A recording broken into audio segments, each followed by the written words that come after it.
Hey, what's up guys, it's ElasticSpyder here, and in today's video we are looking at another community replay.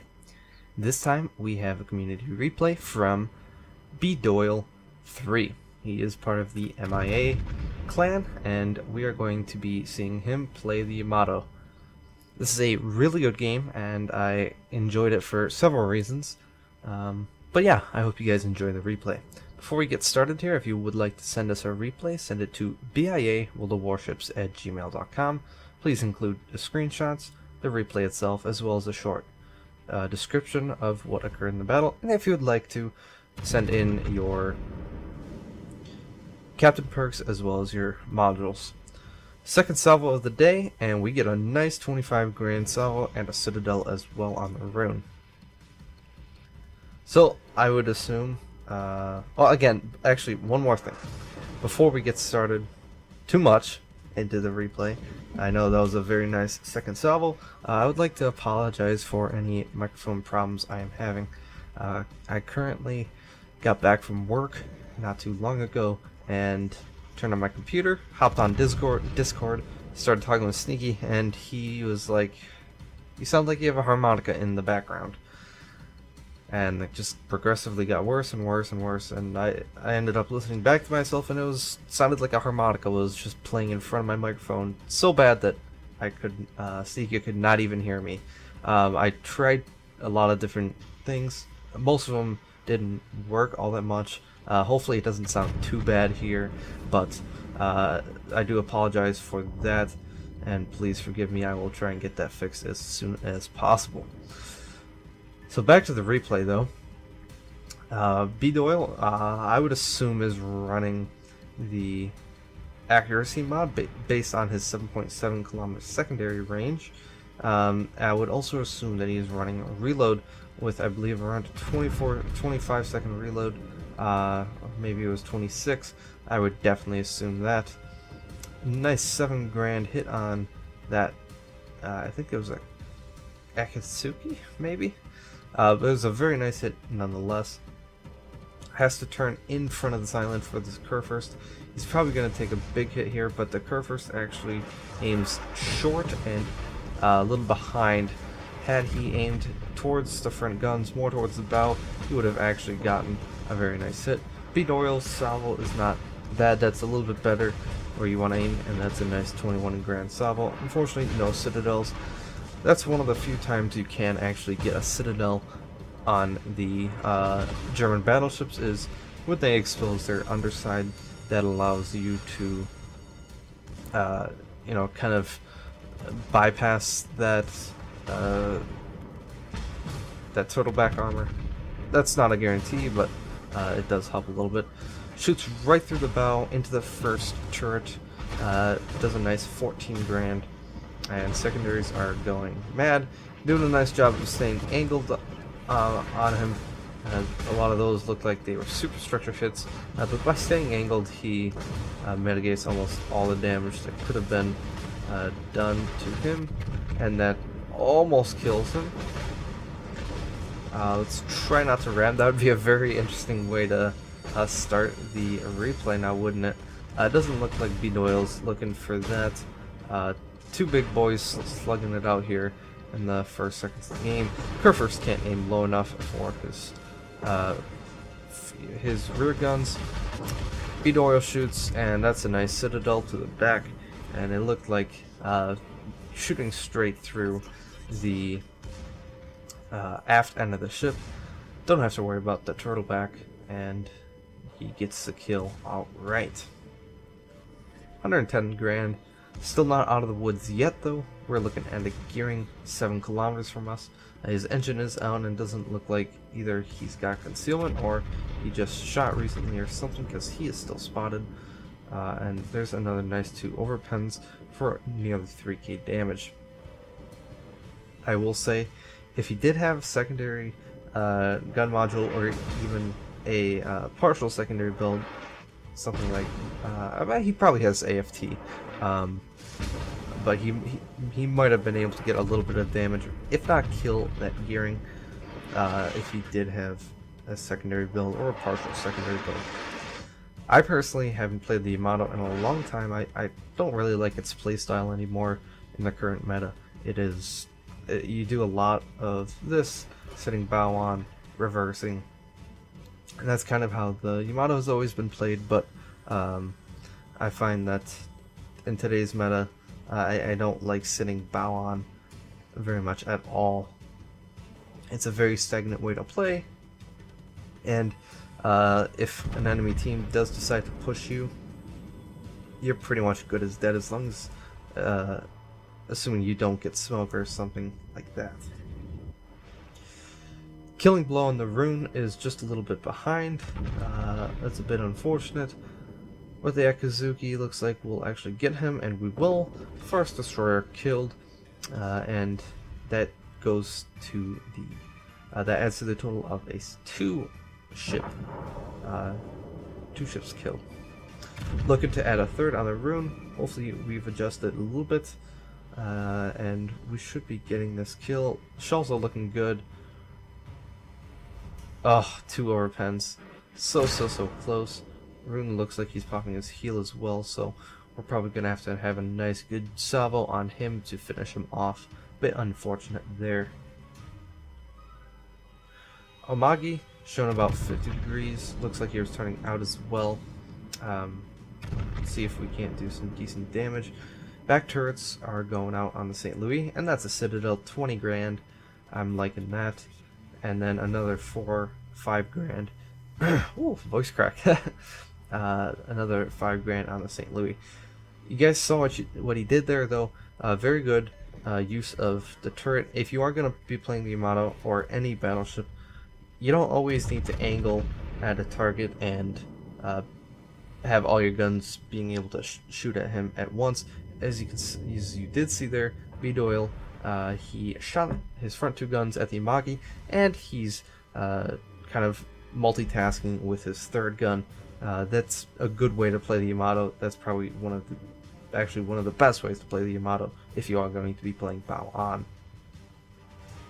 It just allows you to, obviously hit different targets at once, but a lot of times a lot of people don't expect it. When they see the Yamato's 2 front guns aiming somewhere else, they think they are safe, but and that's usually because the 3rd one can't turn all the way, and then what do you know, the 3rd one ends up citadeling you because you weren't paying attention to it. So that is something you have to keep in mind. Secondaries are starting to go out on the Missouri. We're going to shoot a little bit in front of the front turret. Only 2 penetrations though, and only 2 shells hit, so a bit unfortunate there. B-Doyle does have to be careful. It looks like a Minotaur was spotted on the map, approximately 9-10 kilometers from him. He pops his spotter plane to see exactly where he is, and of course these are my mods, so he probably couldn't see where that X lies on the map, but there's a nice 2 citadels. Granted, it is a Minotaur, so it's not all that hard to hit. And he says, "Hey buddy," in the chat. He gets a Confederate and a high caliber with that salvo, and oh boy, torpedoes are inbound. They are widespread, so it's looking okay. Probably gonna repair pretty soon. Yep, there we go, and a heal. Looks like his buddy popped smoke for him. That was not a bad play at all. I personally would have saved my shot there, but taking a ship out of the game is certainly a very important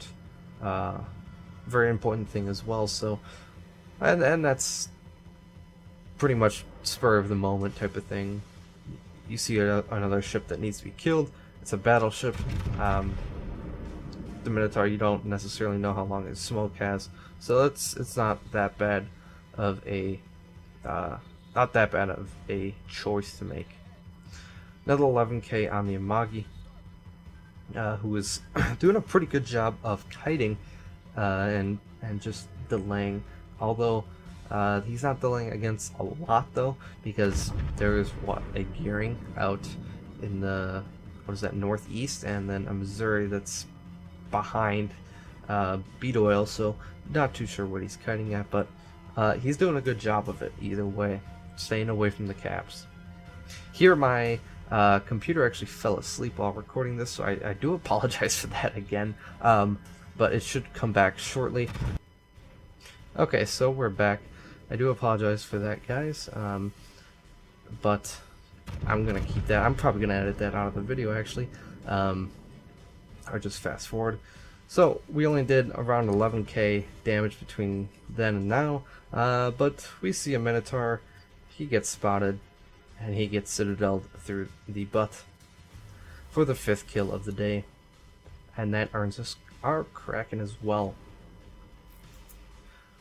So we're on B now. It looks like we're gonna be pushing on to A. The enemy team has no desire to stop us, it looks like. Gearing gets spotted. Wouldn't be surprised if he died here as well. Shells out. 1 over pen. A little bit unfortunate there. Possibly a little bit of a poor dispersion.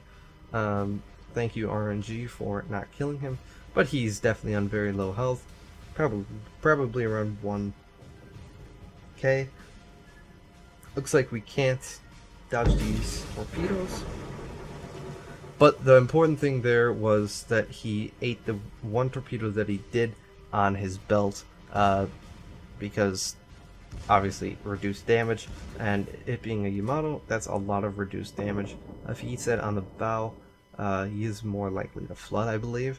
Don't quote me on that, but he is definitely going to take a lot more damage than he would if he took it on the belt. So, Shimakaze takes out the Imagi. Looks like St. Louis wants to play. Let's see if we can't citadel him through the bow. Currently at 252k. Adding another 40k would be very, very nice. And I bet we are going to do it. Yep, there's a citadel through the bow and another kill for the 6th kill of the game. And we're sitting at 271. So at this point it is GG. BIAworld knows that. And we're just going to be waiting for this Shimakaze excuse me, this Shimakaze to pop up. BIAworld is spotted, so he's at least within 13.5 of them. Either that or the gearing. Probably both of them are spotting him. Some super tactical torpedo dodges and mindfulness and knowledge of the game. BIAworld thinks that torpedoes are coming, so he slows down. Those were kind of, you could kind of feel, you almost feel them coming a lot of the time. So that was good play by him. Shimakaze gets spotted by Emperor Alex. Yeah, Emperor Alex. Shells going out, another 7k. These he cannot dodge, but he does try and take it on the torpedo belt. Looks like he got a little bit of damage reduction, but another 7k, and that's a nice shot by him. Let's see if we can't do some more damage, because why not? Shimakaze smokes up. I don't know if that's going to help him at this stage. And shells coming in, and we get the kill, 2 over pens, and that is the 7th kill of the game. 280,000 damage. Apparently a new not world record, but personal record for damage in general. So good job, BIAworld. I'm proud of you. Hopefully this earned a spot in your heart for a very good game, and it certainly was a very good amount of teamwork as well. And the North Carolina kills the gearing. Alright guys, so looking at the post-battle results, a great game. 280,000 damage, 506,000 credits earned, almost 6k XP, Confederate Kraken, First Blood, high caliber, 1 plane shot down, no CV in the game, so that's not too important. 7 kills, though, that is something else. 7 citadels, as well as 1 assisted base capture, and 37 secondary hits. Team score, 39-17. Holy cow. Talk about some base XP. That is certainly one of the highest I've personally seen. 3,917 base XP is out of this world. Good job, BIAworld. I am I'm lost for words. That is honestly one of the best games I've seen in terms of base XP. So congratulations, very good game. Detailed report, 260 grand from our piercing on the main battery, and then a mere 4,000, a mere 20,000 rather from the secondaries and fires and whatnot. 1.78 million potential damage. Again, your tier 10 battleship, still that's almost to be expected, but still some pretty mind-boggling numbers we see here. Damage received 110 grand. He was pretty up in the fight, and also dodging those torpedoes as well helped him to kind of keep that number down as much as possible, but also you know, tanking that curve first and eating a few torpedoes here and there just because he felt like it, just to bump that number up a little bit. Either way, even without premium, he is still making a lot. With premium, though, he would have made 400, almost 500 grand, and this is a tier 10 match. Granted, he is running the tier 5 flag, the one that reduces credits by 20%. You can see that in the service cost, so that's nice. 500 grand is certainly, it's nice for tier 10. 8,000 XP would have gotten with premium, and 11,000 commander XP again would have gotten with premium. I hope you guys enjoyed this video. I do apologize for the mic issues if you notice them. I do apologize for my computer screening, freezing. I hope you guys can get around that, and I hope this replay was more than enjoyable. It was very exciting and very intense throughout, and a very good game overall. So I hope you guys enjoy your weekend, and I'll see you guys later.